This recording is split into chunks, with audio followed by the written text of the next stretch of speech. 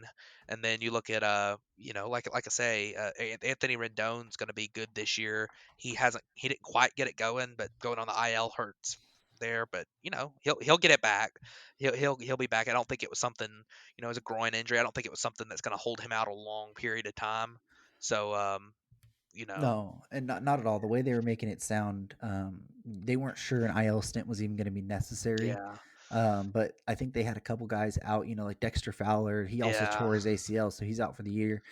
I think it was more of a procedural move because they needed bodies to put him on the IL and just let yeah. him get, I think he'll be back after the minimum. I think they retroactivated it to a couple days as well. Probably. Yeah, and I think when you look at this team as well, you've got some guys who are they don't have the best farm system, but you do have a few guys that are going to be up and coming a little bit. As in, you've got like Joe Adell, who we'll see how he does in this minor leagues this year. If he turns it around a little bit, figures things out. And then Brandon Marsh, I think those are a couple guys who might be able to help this year. And I think they'll probably give them a little bit of time in the minors, to kind of figure things out a little bit, make some adjustments. But I think one of the two of those guys is going to end up really helping where Dexter Fowler had gone down. So, but this is also a team, and then you look at some of their players and their batting averages on balls in play are really low too for some of their guys. And hopefully, I think the Angels, their pitching has held up so far, and I think their pitching's just going to get better because Shohei Ohtani getting to be fully healthy, and getting a little bit of that rust off is going to help a ton for them. Dylan Bundy's been good. Andrew Haney's been good, other than that one start. Like Alex Cobb, I think, has actually not been that bad so far. So, this is a team that they've got some pieces there.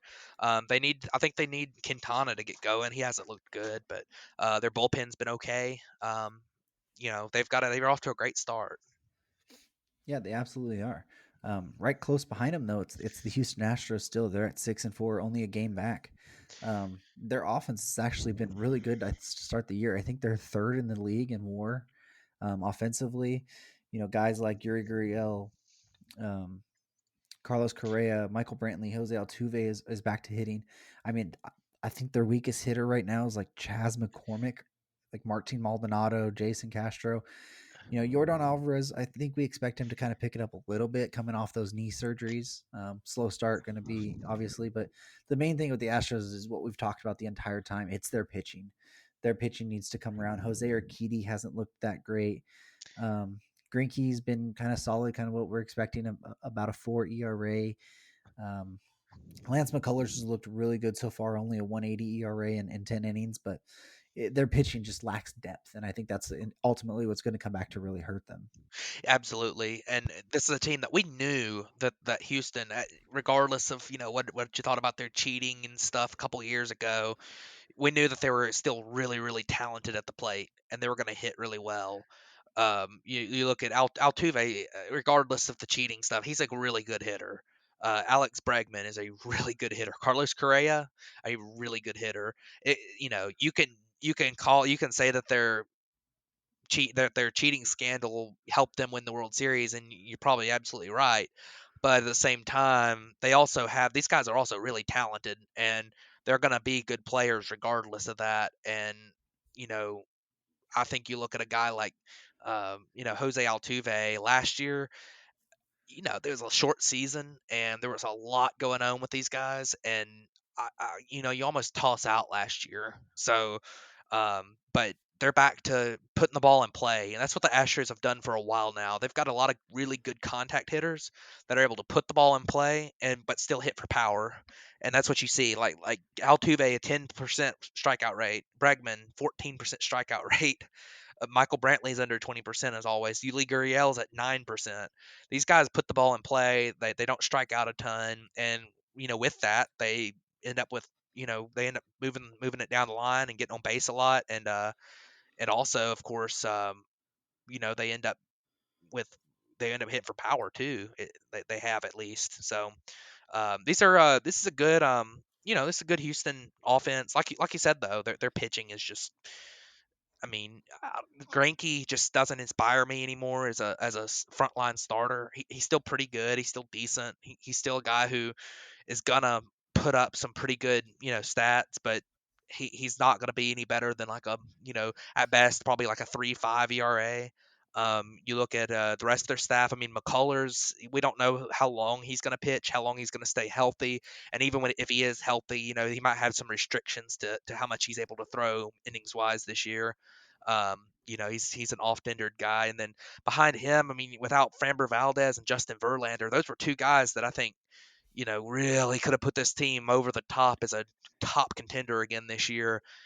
But those guys are gone. Justin Verlander had his Tommy John last year, and then of course, we had the unfortunate injury to Valdez. So Valdez is a guy that really impressed me last year, and Forrest Whitley being out, not able to see him come up and maybe have a breakout. There's just a lot of issues here with that pitching staff. Their bullpen's not especially that great. They're gonna have issues, but their offense is gonna keep them in it for a while. So this is a team that I expect them to be somewhat pretty competitive, this year, and especially in that division. So Yeah, and then speaking of the division, we have Seattle, which is right there with them at tied at 6-4 so far.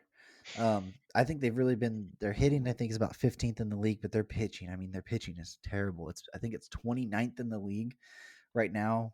Guys like Marco Gonzalez, who we expect to be really good. He's not a 10.45 ERA guy. Justice Sheffield, we don't expect him to have a 7.20 ERA. It was confirmed today that James Paxton is going to be out for the year, likely to get that Tommy John surgery we talked about, mentioned last week. Guys like Kikuchi, he's looked pretty solid so far based off what he had done, the previous 2 seasons. He hadn't looked all that great, but he's off to a solid start. Guys like Casey Sadler, Kendall Graveman, they're not fantastic pitchers, but they're guys who are solid options. But really, their offense is kind of what's carried them so far. Kyle Seegers looked really good. Ty France, a guy who was one of their big pickups from the Austin Nola trade. So far this year, he's batting 324 with 439 on base. Taylor Trammell, even though he's not hitting quite a lot, he's getting on base. He only has a 185 batting average, but a 353 on base so far this season. yeah, and I think you're right on the Mariners. I'm disappointed in their pitching. I'm disappointed that Marco Gonzalez has really struggled to start the year. They put a lot of eggs in the Kikuchi basket when he signed from Japan, and he hasn't lived up to expectations at all. He might be a tad bit better this year than he was last year and year before, but still, you were hoping to get at least like a number 3 starter out of him when he came over. Um, but the biggest thing for me to take away from this team is, of course, James Paxton being out for the year again. I mean, I hate to say it, but I don't know how many chances he's going to get again in the big leagues, just because you know he he's been hurt so much. It's like every single year he's been, he'll look really good for a little while, and then he'll all of a sudden be out for 2 months, and it's been extended injuries too. And the Tommy John, that's just really unfortunate. I mean, I feel like he probably should have gotten it last year, because that was the injury last year, was forearm strain. And of course, the Yankees don't care about their pitchers and just tried to keep him around since he was he was on the last year of his deal, hoping he could come back in the postseason or something. But I you know I think that it really stinks to see him go down. They need Justice Sheffield to do what he did last year to a little bit more a better extent.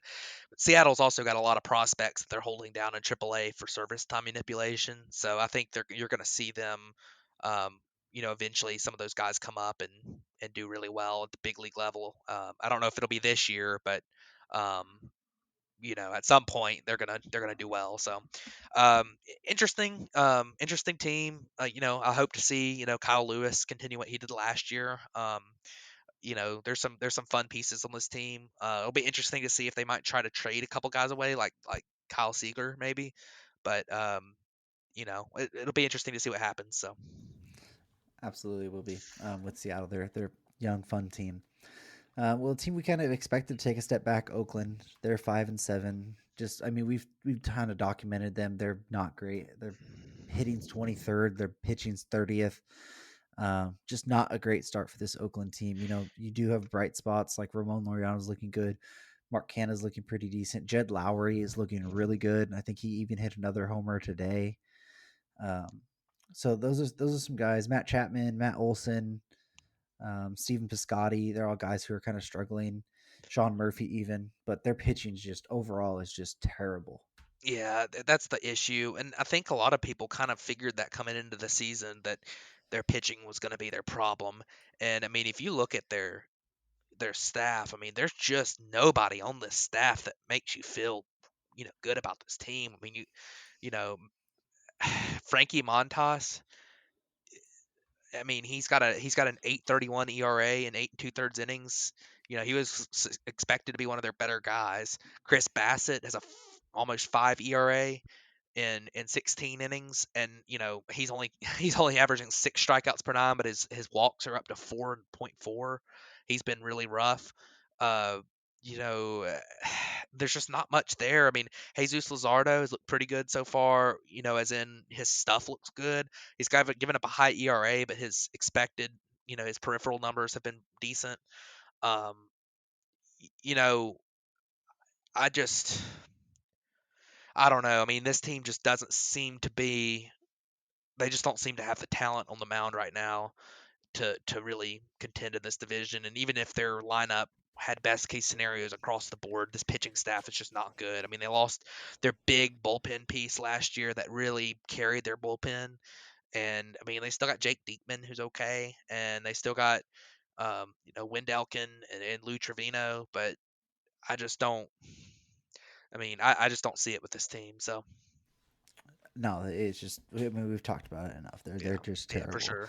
Um, Texas, bottom of the division, 3-7. Not much to talk about with Yeah, Texas. there's very little to talk about with them. I mean, Yeah, they haven't done anything really that well. which So we sort of expected. So, yeah, well, let's jump over to the NL East.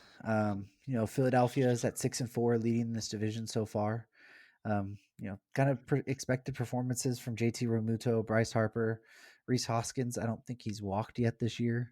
It doesn't look like, yeah, which but is surprising. Reese it, Hoskins it, has always been a guy who takes a lot of pitches, and that's one of the strengths of his game. So yeah, it is surprising. their pitching's been led by Wheeler and Nola, who have looked really, really good so far. Jose Alvarado's looked decent. Archie Bradley, who was a big pickup for them in the offseason, I think he strained his oblique, so he's going to be out for quite a while. But it's a solid start for this Philadelphia team. We talked this was going to be an interesting division with Philadelphia, the Mets, and Atlanta, and they're 1, 2, 3 in this division so far. Yeah, Philadelphia has had a good start. They're they swept that opening series, and that was really big for them. Since then, it hadn't been quite as great. They dropped a series on over the weekend to the Braves. They lost a couple games. Should have been a sweep over the weekend because one of their calls in that game was, and a lot of people who are listening to us have probably seen the video of it and stuff, but one of the calls in that game was just absolutely absurd. It would have been the go-ahead run or it was the go-ahead run for the Phillies. They called him safe when he never touched the plate, and then replay actually upheld the call. And there was an outcry across Major League Baseball from players to writers, everybody that was just fuming over that, even though even if they didn't have a stake in it. So that was pretty crazy. It was on Sunday Night Baseball, and it was kind of in front of a national audience that this happened. So you you look at this, and I mean, it is it's a division that the Phillies absolutely are capable of staying up there. I mean, they've got a good ace in Nola. Zach Wheeler's looks really good so far. And, if they can find some of that depth in pitching, I mean, I'm still a little worried about their bullpen, but some of the pieces they put together, Alvarado's been nasty, even though his control can go away sometimes. Sam Coonrod's a guy that's really impressed me. He's looked really good at times. He's got great stuff. And, Hector Neris is typically a pretty solid reliever. So, look up and down that team, and, there's not a ton of holes in their lineup. I think they need help in center field, but pretty solid team to me. So Yes, they're really solid, and so far the Mets have been really good as well. They're 3-3. I think they're playing a doubleheader today. They won yeah, the first game, and they're up mhm. 3-0 as we're talking right now.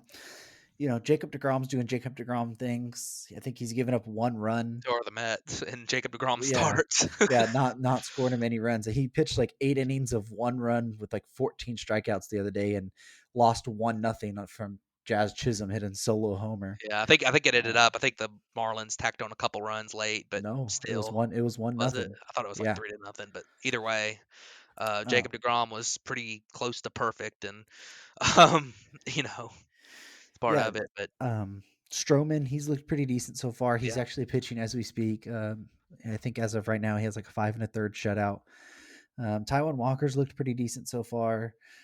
Trevor May hasn't looked great. Jerry's Familia hasn't looked great. Dylan Betances either. He just went on the aisle. Um, Edwin Diaz hasn't looked that great either. I think their offense is really what's been really kind of carrying them. Brandon Immo's looked fantastic. 412 with a 565. Pete Alonso, he's not hitting all that much, but he's getting on base at a 348 clip. JD Davis is looking really good. So overall, it's kind of what we expect of the Mets. We expect them to hit a little bit. We expect them to kind of screw over Jacob DeGrom, but I mean, kind of a typical Mets kind of start to the season, if I'm for being honest. yeah. I mean, they really haven't impressed me that much, and the main thing being that their bullpen has not been as good as they were expected to be. Because that was really where they needed to upgrade the most from last year is in the bullpen, and Dellin Betances, obviously he hadn't been good. Trevor May came over, and I like Trevor May, but he hasn't had the best of starts. You look at some of their other guys that just haven't stepped up in that bullpen. Um, Edwin Diaz isn't quite. I mean, it's puzzling with Edwin Diaz because the stuff is so good, but he just hadn't quite been there. And their pieces. I mean, they brought in Francisco Lindor, signed him to that gigantic extension. He hasn't been great so far. James McCann's a contract that still kind of puzzles me a little bit. But you look at you look at their lineup, and they've had some guys be pretty successful. The second worst call of the week happened in the Mets game that um, I think on Saturday maybe, where Oh yeah.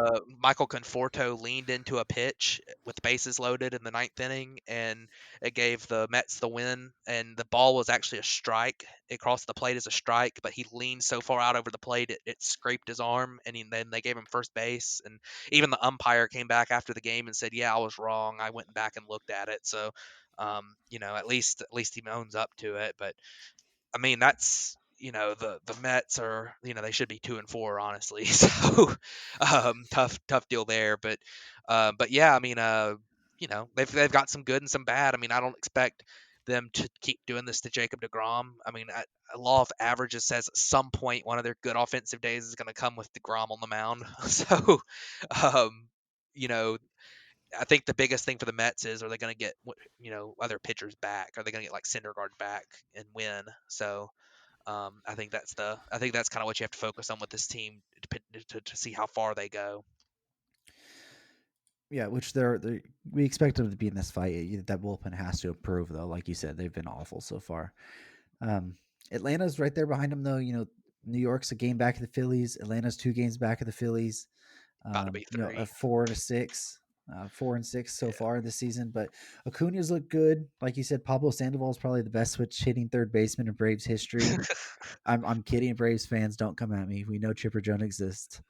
Travis Darno's looked pretty decent. I mean, you know all about this team. I don't need to tell you what their stats are, but a guy like Will Smith is somebody who I really haven't expected to struggle as much as he has so far. Yeah. And Max Fried either. Yeah, Max Fried has been a disappointment so far this year. He's really struggled. He got lit up tonight by the Marlins, and he just has not looked like himself, not locating as well as he did last year. There's some bright spots so far. Acuna looks like he has made more adjustments and is becoming, the superstar. He was already a superstar, but I mean, he looks incredible, and right now, it might just be a hot streak, but some of the adjustments he's made in his swing look like they might end up being semi-permanent type things. So he's done a lot better job getting the balls in on the inside part of the zone that he struggled with in the past. And you look at some of the other guys. I think I mentioned earlier, Freddie Freeman had like the lowest BABIP like through 30 games that anybody's ever had. I mean, through 30 plate appearances that anybody's ever had. Like he had he had put like 26 balls in play and one went for a hit or something, and his exit velocity is like, you know, really high up there, like top 5 percentile. Um, and Ozuna needed to get it going. He's actually done really well tonight, but the team hasn't. But I think for the Braves, they played 6 one-run games and they've won, I think, one of them, 1 out of 6, maybe two out of 7. So a lot of close games so far. It's all been against division opponents. So some bad luck. A lot of balls, have been hit right down the line against them. Weak hits. They'll get it going. I looked up their BABIP as a team was in the 240 range, which is just absolutely insanely low. So this team will get better. That they're going to be fine. I do worry a little bit about the biggest question marks for me with this team are the third base situation doesn't look good right now. Center field situation does not look good right now.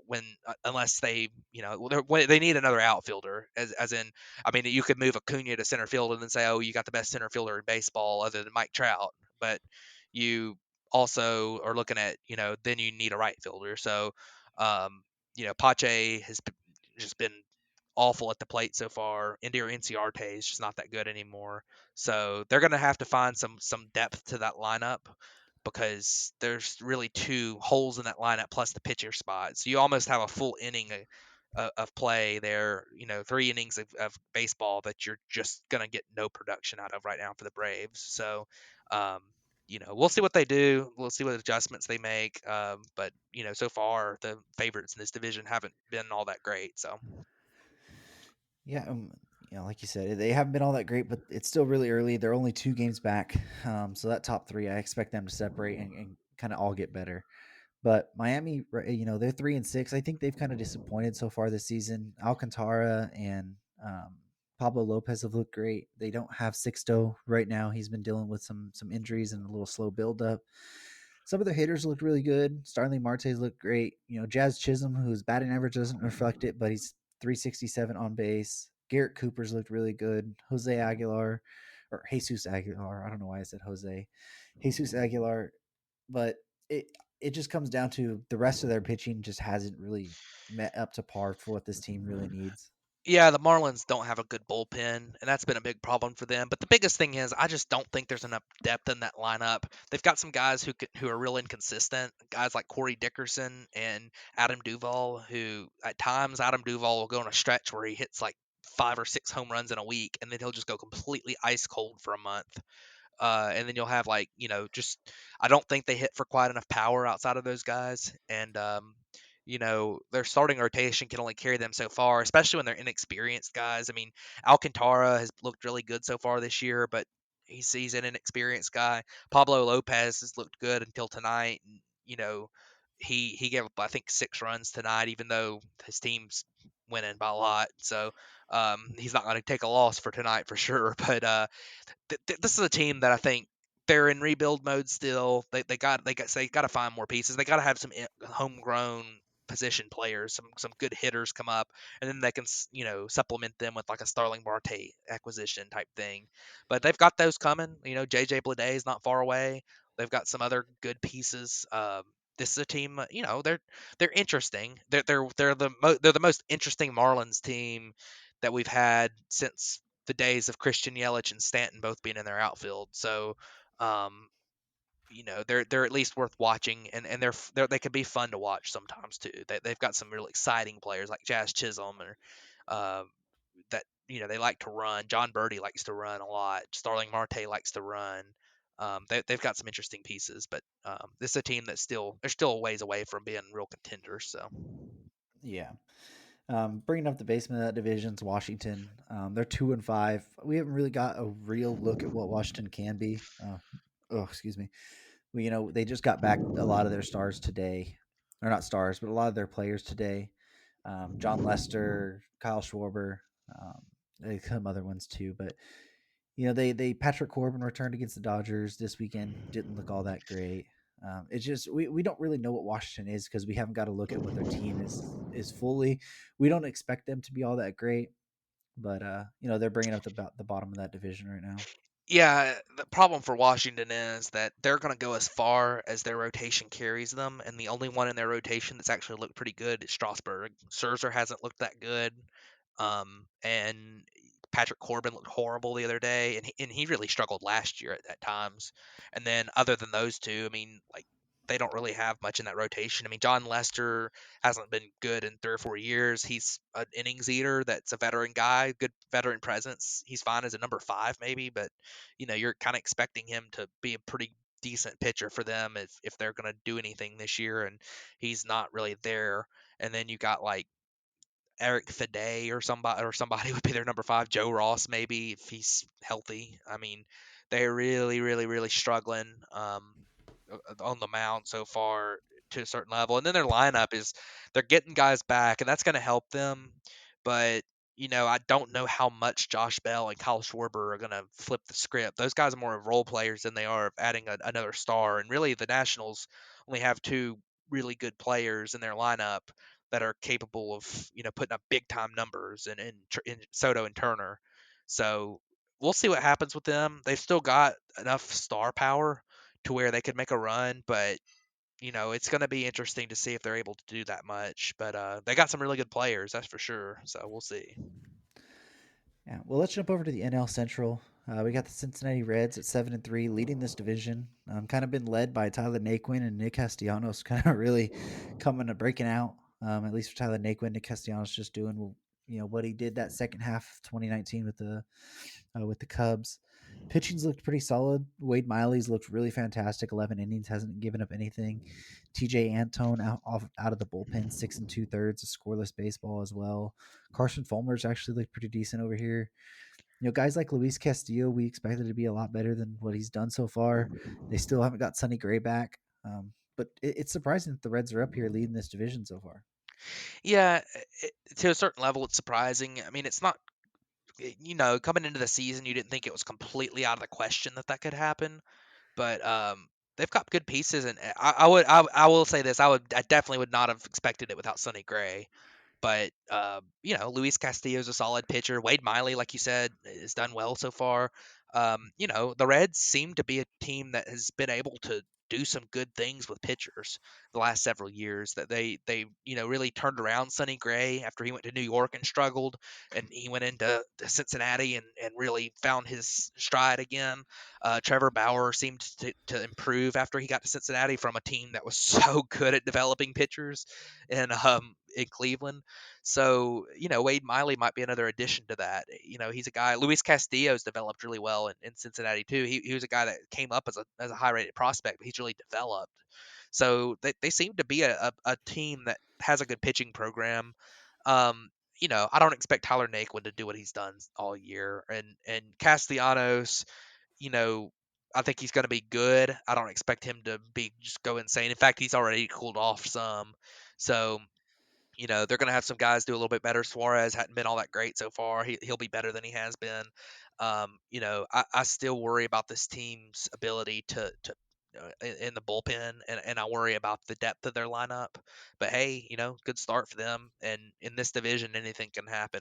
So Absolutely. You got Milwaukee right behind him at 6-4. So far, Milwaukee has really been led by their hitting and Corbin Burns and Brandon Woodruff.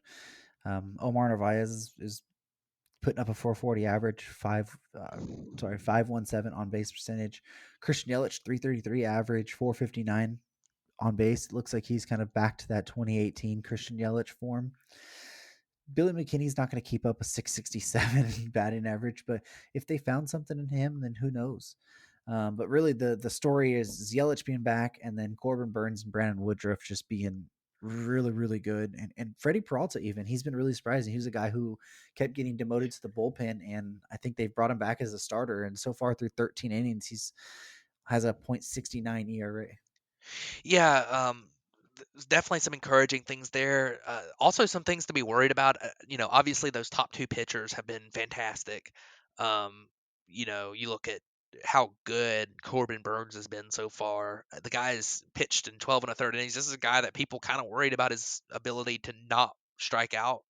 To his ability to avoid walks, and he hasn't walked anybody in 12 innings so far.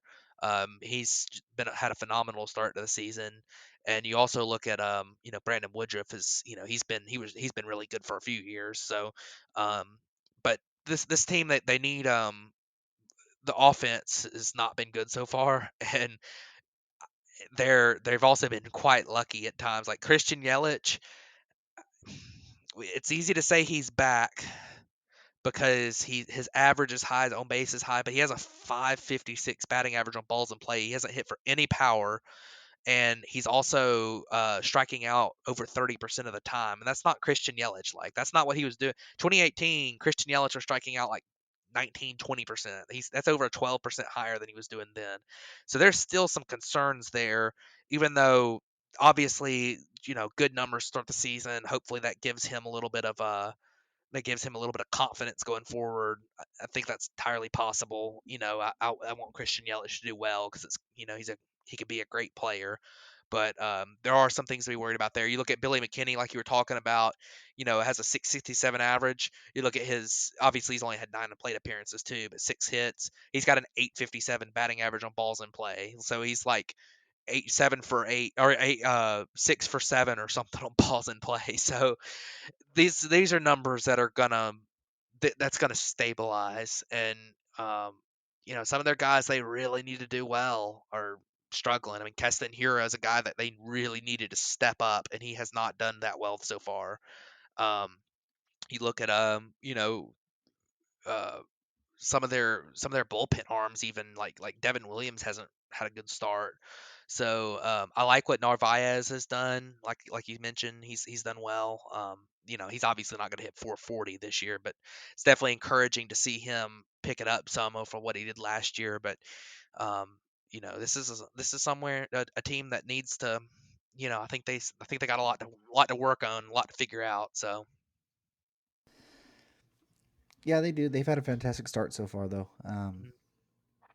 St. Louis is right behind him at a 5-5 record.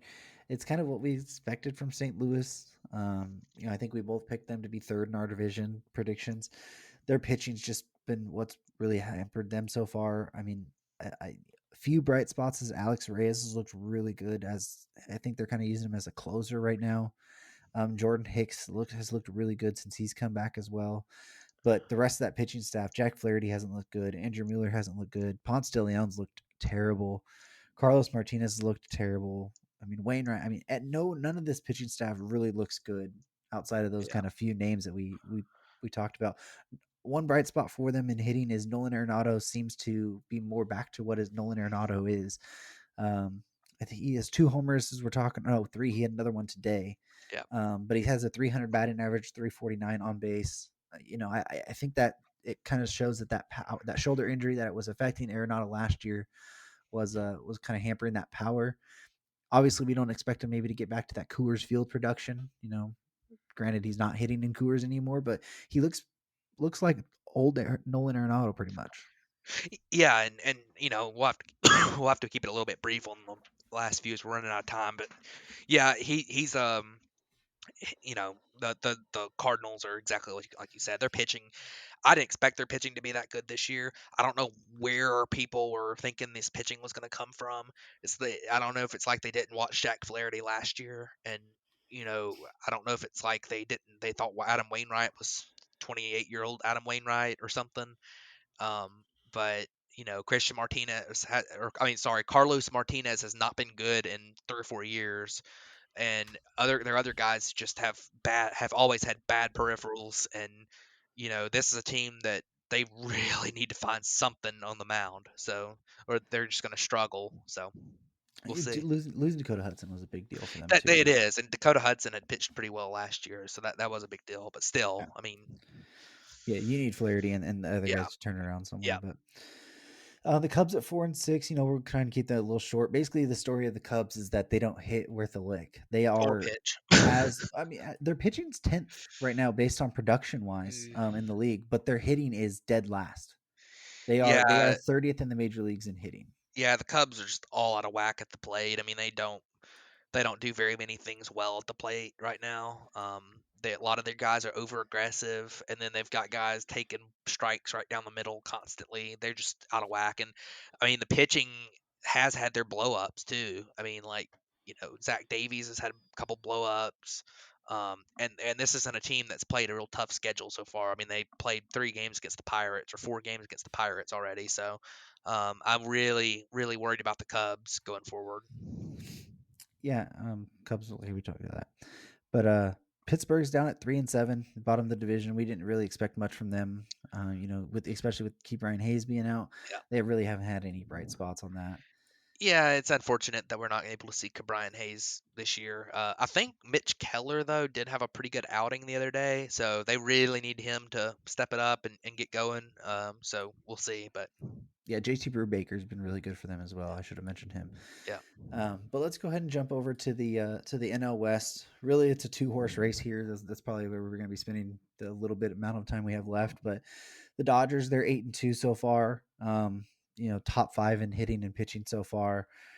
Mookie Betts is he's been really good. He was out for a couple days with a back injury. I mean, everybody on this team's really hitting. The only one that's not is Cody Bellinger. He has a 211 batting average with a 286 on base, but he did get placed on the IL with the left calf contusion. He got cleated at first base the other day. Pitching's been really good so far. Clayton Kershaw had a fantastic week, which I'll kind of just talk about. Players of the week, throw him in. He's my pitcher of the week. 13 innings with 9 hits, 14 strikeouts, no walks, 1 run. He's looked really good so far. Walker Buehler's looked pretty decent. Struggled a little bit with command, not walking too much, but still just struggling with overall command. But overall, I mean, expected what we expected from the Dodgers. Really, they've been really, really good overall. And big weekend series though coming up with the Padres this week, so something to keep an eye on. Yeah, and you look at I think the Dodgers are perfectly fine. I mean, um, there's not really too much to worry about there. I mean, you kind of look at the same things as maybe last year, like Kenley Jansen, has blown a save already where he didn't look that good. He got out of whack, like we talked about before. So, it might be one of those cases where you're going to have some nights where he looks dominant, and some nights where he's just completely out of whack. And then you've got, I think David Price looked really, really, really bad in his couple appearances. So that's unfortunate, but um, not too much to talk about there. Padres, we look at the team that they're chugging along without Tatis right now, which is very good for them. I mean, they still have really good players. So House Young Kim has looked pretty good, but the fact that they've been able to keep it up without Tatis is pretty big deal. So that's good for them. Yeah, Tatis is expected to actually return Friday against the Dodgers for that series. Looks like he's going to be back, which we kind of talked about what we thought about that last week. Don't quite love that he's going to be back that early. Think it really opens him up to some injury risk, but nevertheless, it looks like he's going to be back this week. Joe Musgrove, we have to mention him. He had a no-hitter this week. 10 strikeouts. It would have been a perfect game had he not actually hit Joey Gallo with the pitch. He had no walks, no errors, no anything else outside of that. But it was really, really just dominating. It was against the Rangers, so take it out what you will. We already talked about the Rangers not being that great at all. But a guy who's looked really good for the Padres so far is Will Myers. 350 average, 435 on base percentage.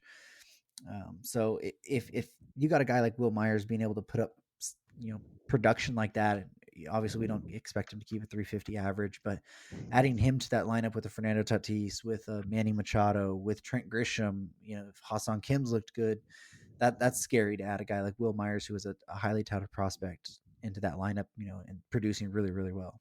Yeah, for sure.